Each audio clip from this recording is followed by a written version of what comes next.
तो बच्चों, इस वीडियो में डिस्कस करेंगे क्लास 9th सब्जेक्ट हिंदी के मिड टर्म पेपर को, जो कि 2024-25 मॉर्निंग शिफ्ट का है। पैटर्न सेम रहेगा, प्रैक्टिस कर सकते हो। इसमें से कुछ क्वेश्चन मिलेंगे तो आराम से प्रैक्टिस कर लो। सबसे इम्पोर्टेंट अभी तक जितने पेपर हुए हैं दोनों शिफ्ट के आंसर अपलोड हैं, मॉर्निंग इवनिंग के ऑप्शनल आंसर, जिससे आपकी कॉपी चेक होगी। तो उसे देख लेना, अपने स्कोर चेक कर लेना, फिर से रिपीट कर लेना, रिवीजन कर लेना, क्योंकि एनुअल में पूरा सिलेबस आएगा तो काफ़ी क्वेश्चन दोनों शिफ्ट के पेपर से भी होंगे। ठीक है, तो इस वीडियो में इसके कंप्लीट पेपर को डिस्कस करेंगे। ध्यान से देख लो, समझ लो। ठीक है, ध्यान से देखो। पहला क्वेश्चन गद्यांश होगा, पढ़कर आंसर देना होगा। तो गद्यांश पढ़ लेना, 7 नंबर का रहेगा। ठीक है, यहाँ से यहाँ तक अच्छे से पढ़ लेना। क्वेश्चन पे आओ। पहला क्वेश्चन, गद्यांश के अनुसार हिंदी संसार में प्रेमचंद किस नाम से प्रसिद्ध हैं? तो कलम का मजदूर, सी करेक्ट है। ठीक है, यहाँ पर मेंशन है हिंदी जगत में कलम का सिपाही के नाम से मशहूर। ठीक है, कलम का मजदूर या सिपाही। आगे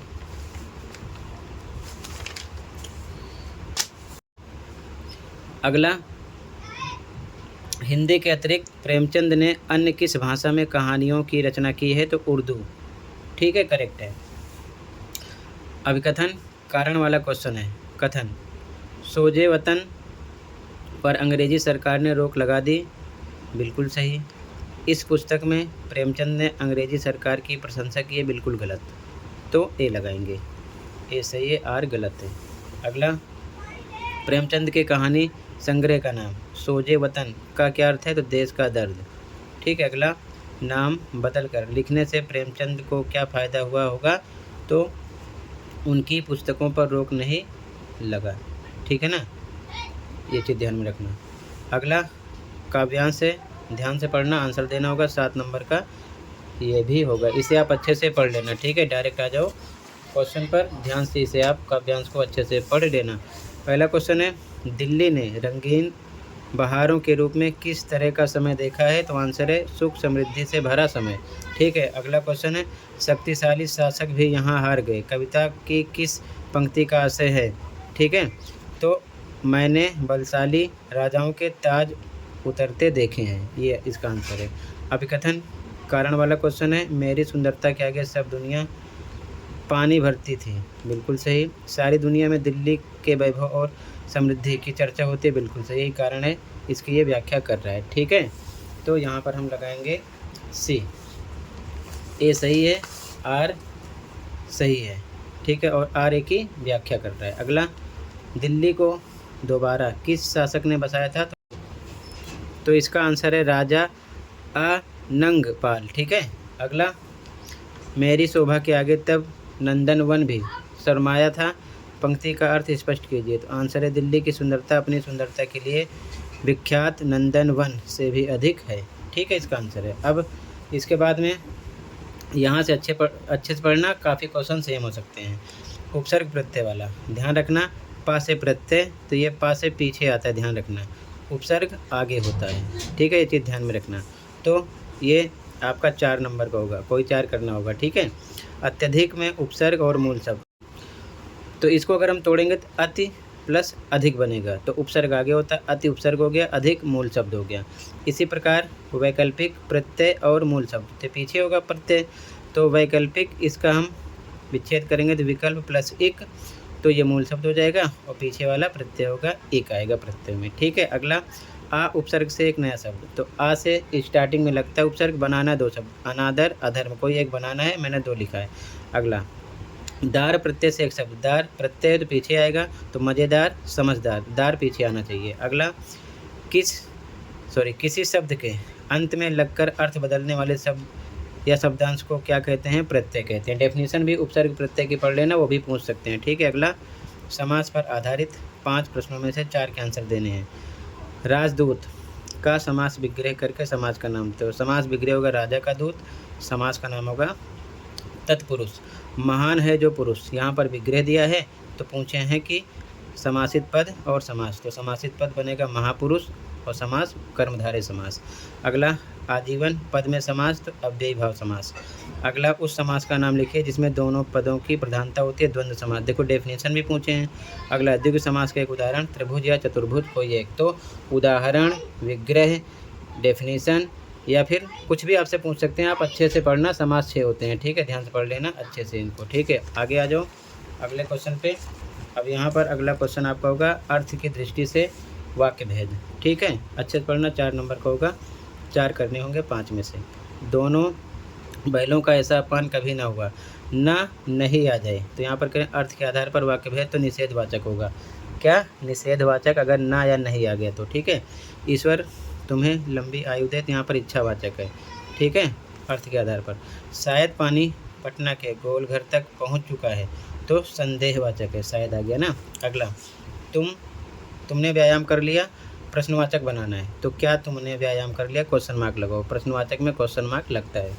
आज्ञावाचक वाक्य का एक उदाहरण, तो तुम घर जाओ, और कोई भी एग्जाम्पल आप लिख सकते हो, ठीक है। तो आप निषेधवाचक, इच्छावाचक, संदेहवाचक अच्छे से पढ़ लेना, समझ लेना कैसे करना है, ठीक है। अगला निर्देशानुसार अलंकार पहचानना है, 4 करने हैं। 4 नंबर का होगा, 5 दिया होगा। ब्रज के वन बाग तड़ाग निहारो, बा बा बा, एक वर्ण की आवृत्ति बार बार है, इसलिए यहाँ पर अनुप्रास अलंकार होगा। अगला सच्ची जंग में जंग लगे, हथियारों से नहीं लड़ा जाता, तो यमक है। अगला पानी गए न उबरे मोती मानुष चून, तो श्लेष अलंकार है। अगला यमक अलंकार का एक उदाहरण, कनक कनकती सौगुनी माँ दक्ता अधिका है। अब यहाँ पर उदाहरण भी पूछे हैं, डेफिनेशन भी पूछे हैं, और आगे परिभाषा दिए हैं कि किसी वाक्य में कोई शब्द 2 या 2 से अधिक बार प्रयोग में आए, लेकिन हर बार उस शब्द का अर्थ भिन्न भिन्न हो, तो वहाँ कौन सा अलंकार होगा, यमक। यहाँ भी कनक कनक 2 बार आया है, तो इसका अर्थ अलग है, इसलिए ये यमक है। और यहाँ पर डेफिनेशन दिए हैं, हमें बताना है कि कौन सा अलंकार है, तो इसे भी आप उदाहरण, डेफिनेशन और इसकी पहचान अच्छे से पढ़ लेना, इससे रिलेटेड क्वेश्चन रहेगा, ठीक है। आगे आओ, अगला क्वेश्चन पठित पद्यांश किताब से होगा, ठीक है। पैराग्राफ अच्छे से पढ़ो, आंसर देखो सीधा। पहला, दोनों बैलों का अपमान कौन कर रहा था, तो गया, 2 बैलों की कथा पढ़े हो ना, गया। अगला फूल की छड़ी से भी न छूता था, का अर्थ है कोई कभी कोई कष्ट ना देना, ठीक है, इसका अर्थ है। अगला हीरा मोती ने नांद की तरफ आंख क्यों नहीं उठाई, तो अपने अपमान के विरोध में, आंसर है। अगला हीरा मोती के पकड़े जाने का कारण था गले में रस्सियां बंधी होना। अगला क्वेश्चन, गया का व्यवहार दोनों बैलों के प्रति कैसा था, स्नेही, दयावान, ईर्ष्यालु, तो क्रूर था, ठीक है। अब इसके बाद पहले क्वेश्चन देख लो, फिर डायरेक्ट आंसर दिखाऊंगा, क्योंकि यहाँ से लिखा नहीं हूँ, ठीक है। क्वेश्चन 8 का ख ग घ क्वेश्चन है, ठीक है, ध्यान से देखो, फिर कंप्लीट आंसर। 9th क्वेश्चन है, ठीक है, ध्यान से देखो क्वेश्चन।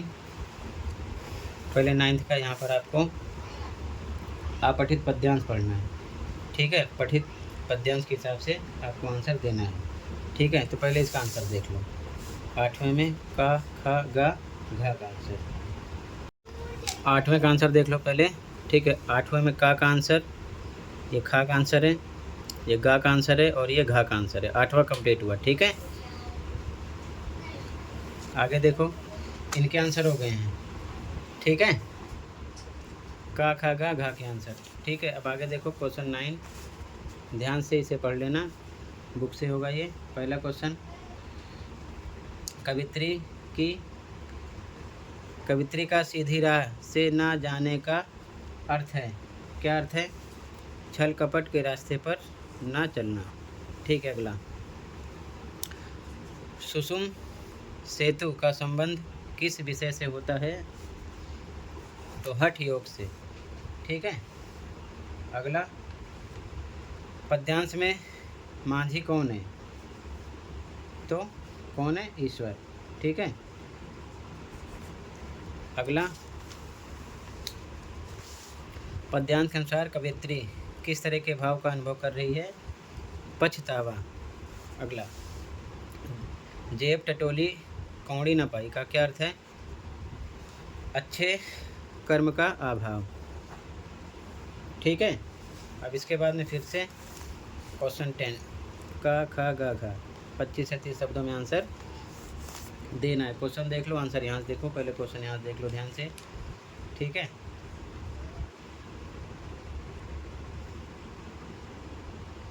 ध्यान से देखो। ये आंसर 10 का आंसर, खा का आंसर, गा का आंसर और ये घा का आंसर है। ठीक है, क्लियर है? आगे देखो। अब क्वेश्चन 11, ठीक है, आपका 50 से 60 शब्दों में आंसर देना है। का खा कोई दो करनी है और ये गा क्वेश्चन है। ठीक है, गा क्वेश्चन है। इनके आंसर देखो पहले आप, ध्यान से देखो। ये 10वें का आंसर है, का खा गा घा का आंसर। ठीक है, अब आगे देखो ध्यान से। 10वें के आंसर है का खा गा घा का आंसर। ठीक है, 11वें का आंसर है का आंसर।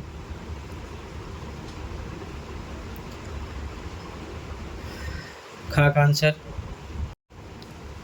अगला क्वेश्चन है, आपदाओं में किस प्रकार कुशलता से निपटा जा सकता है? सुझाव देते हुए 3 बिंदुओं में अपना उत्तर लिखिए। तो पहला हो जाएगा आपदा से पूर्व तैयारी करके, दूसरा जोखिम की पहचान करके, तीसरा योजना बनाकर, चौथा आपातकालीन किट तैयार करके। ठीक है, फिर से सुन लो।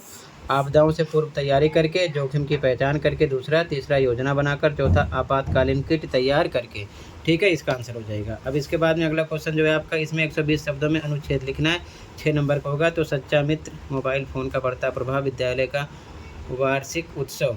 तो आप कोई से भी एक टॉपिक सिलेक्ट करना है, इन हेडिंग का इस्तेमाल करके आपको बना कर लिखना है। 120 शब्दों में हो जाएगा। ठीक है, अगला क्वेश्चन होगा 100 शब्दों में पत्र लिखना होगा। चॉइस होगी ऊपर वाला करो या फिर नीचे वाला, पढ़ लेना, जो अच्छा लगे आप कर लेना। ठीक है, अगला यहाँ पर आपको ईमेल लिखने के लिए आएगा या फिर लघु कथा, तो इस पर आप बना कर लिख देना। ठीक है, इसकी सेपरेट वीडियो देख लो, चैनल पर मिल जाएगी, वहाँ से आप समझ सकते हो। ठीक है, इसके बाद में अगला क्वेश्चन आपका होगा, यहाँ पर आपको संवाद लिखना होगा। तो संवाद का मतलब 2 लोगों के बीच में कन्वर्सेशन। तो आप ये भी बना के 80 शब्दों में लिख सकते हो, आपकी मर्ज़ी है। ठीक है, इसकी भी सेपरेट वीडियो चैनल पर मिलेगी, देख लेना। असेसमेंट वर्कशीट के बहुत सारे क्वेश्चन मिल जाएंगे, प्रैक्टिस कर लेना। तो इतना ही था। टोटल मैंने कंप्लीट पेपर डिस्कस कर दिया। पैटर्न सेम रहेगा, ऐसे ही आएगा। कुछ क्वेश्चन होंगे, कुछ अलग हो सकते हैं, तो अच्छे से प्रैक्टिस कर लो। बाकी सभी पेपर के आंसर अपलोड है, कमेंट में लिंक मिलेगी, देखकर आप अच्छे से फाइनल के लिए तैयार कर सकते हो। दोनों शिफ्ट वाले बच्चे तो कर लेना। मिलते हैं अगली वीडियो में। Thank you for watching and take care. Okay.